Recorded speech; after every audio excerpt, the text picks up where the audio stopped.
Hello again. Today we're going to tie this olive hare's ear pattern. It's got partridge for the legs and partridge for the tail. And then olive hare's mask dubbing and a gold rib and a bit of pheasant tail fibre for the thorax cover. It's a great fly, this. It's a great mayfly imitation, actually, this.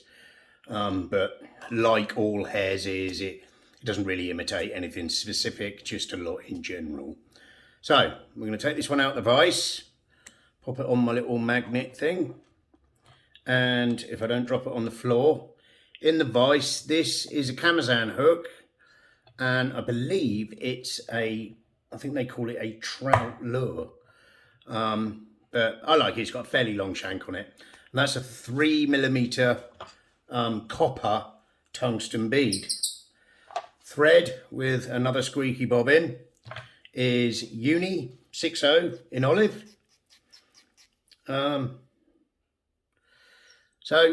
we're going to start as usual up by the bead, and then in nice neat touching turns we're just going to come round nice and tight till we get opposite, whoops, jumped there, didn't it? Until we get opposite the barb on the hook. And then we're going to add the tail. Tail is just an olive partridge feather. So I'm going to take 2 good pinches of this. You might think that's a little bit heavy for a tail, but they soon get chewed off by fish. So at least if I err on the side of long, or err on the side of many fibres, then at least I've got some left. And I quite like a thick tail. Don't forget, a traditional hare's ear was tied with a hare's mask fur for the tail, and it was quite a chunky thing. So length, I will have about as long as the hook is. Yeah, that's lovely. And I'm just going to run that up nice and quickly, just tying that in as I go. Pretty much a whole body length. Rib, this is Uni Mylar. This is size, I think it's size 14. And it's the stuff where it's gold one side if you can see that, and then silver the other. And I'm going to tie it in with the silver facing myself, which means that when I tie it over, when I wrap it over the hook, the gold will be facing me. So I'm just going to catch that on, like I said, with the silver side facing myself. Run that back to the base of the tail, and then get it out your way.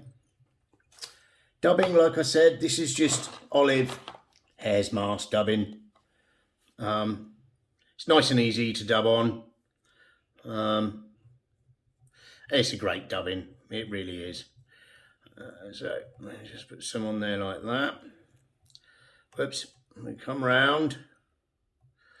Thinking about your taper. Get a little bit more.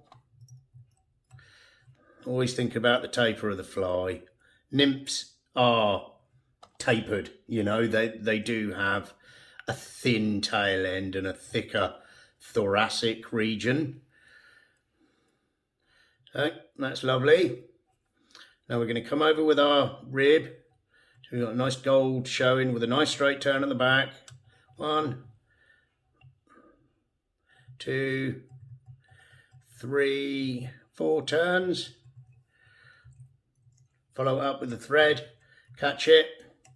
And then what I actually do is wind my thread up towards the copper bead for a bit. Fold it back and then come back, and we've got a hair there. It'll never pull out that way. It just won't. There's a hair here I don't like and a hair here I don't like, so we're just going to get rid of them. Whoops, come on. I don't really want the body to be too spiky. So now we're going to tie in our thorax cover, if I can find my pheasant tail. Fairly wide. I'm going to take, again, I don't know, it's probably 8 to 10 strands of pheasant tail fibre here. So I want a fairly thick or fairly wide thorax region. I'm just going to trim that over the bin. Don't worry about that. So I've trimmed the ends off because I don't need the ends. So I'm going to catch that on the top. Make sure it's on the top. Just going to maneuver it to where I want it. That's lovely. We tie that in. Just support the hook if it needs supporting and have a tidy up. There we go. That's lovely. And then back to our hare's mask dubbing. Sorry about the squeaky bobbin. Whenever I seem to do these videos, I seem to end up with a really squeaky bobbin for some reason. Anyway, just dub some on. With the thorax region's going to be thicker than the body. Again, to aid that taper. A little bit more there. It's lovely stuff to dub on this this hare's mask fur. It really is. And there we go. Now we're going to go back to a partridge feather. So I've got another olive partridge flank feather, I think it is. I'm going to take away all the fluff at the bottom of the feather. So it just leaves me with that. And now I'm going to pinch the end and I'm going to stroke back some fibres like that. So I've pinched that end and I've stroked those back. Okay, now these are fairly delicate, so you have got to mind yourself. I'm going to come in and I'm going to create a little triangle, and that's what I'm going to tie in. So we're going to tie that triangle in. Make sure you got wax thread. So it really does help with these. Okay, tie that in. And now just, I've left a long stalk, and I'm going to just aim all of these back, these fibres, and you get like a turn, maybe a turn and a half. Oh, come here. Sorry about my fingers being in the way. They are delicate. I'm always wary of snapping these. Sorry about my fingers being in the way. So there's my turn and a half. And then we're going to catch the stem. Catch it over one. Oops, come here. Oh. 2, 3. I'm going to sweep them all back. Do some turns in front.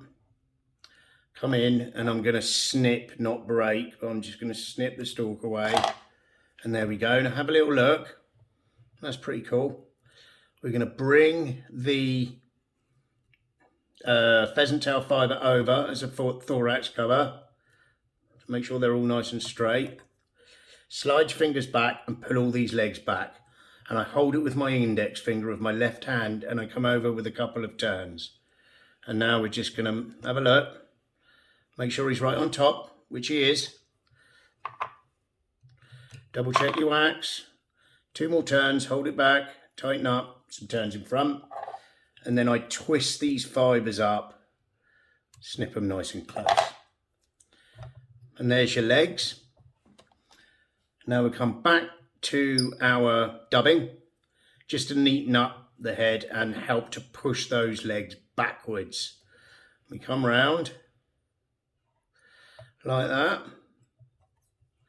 and then slip the thread in between the bead and that dubbing. Come in with your varnish. A nice bit of varnish on the thread. Grab your little whip finisher. Ooh, come here. There we go. And then just come in with a varnish thread. A few turns. Tighten him up. And then trim. Tweak. There we go. Now have a little look. See where your legs are. See what's happening. I'm happy with that. And there's a little olive hare's ear. Size 14 hook. And I tend to only use these in a 14s and 16s. I don't tend to go any bigger really. I hope you enjoyed that one. When the mayfly are hatching or just before mayfly season, these I find I catch a lot of fish on the river on these. They work all year round, though, to be perfectly honest with you. A hare's ear is a great pattern. And this one just adds a little bit more to it with the partridge for legs and a partridge for the tail. If you've enjoyed that, please hit that like button. Please leave me a comment. Subscribe to the channel, and I'll see you on the next one. Thank you.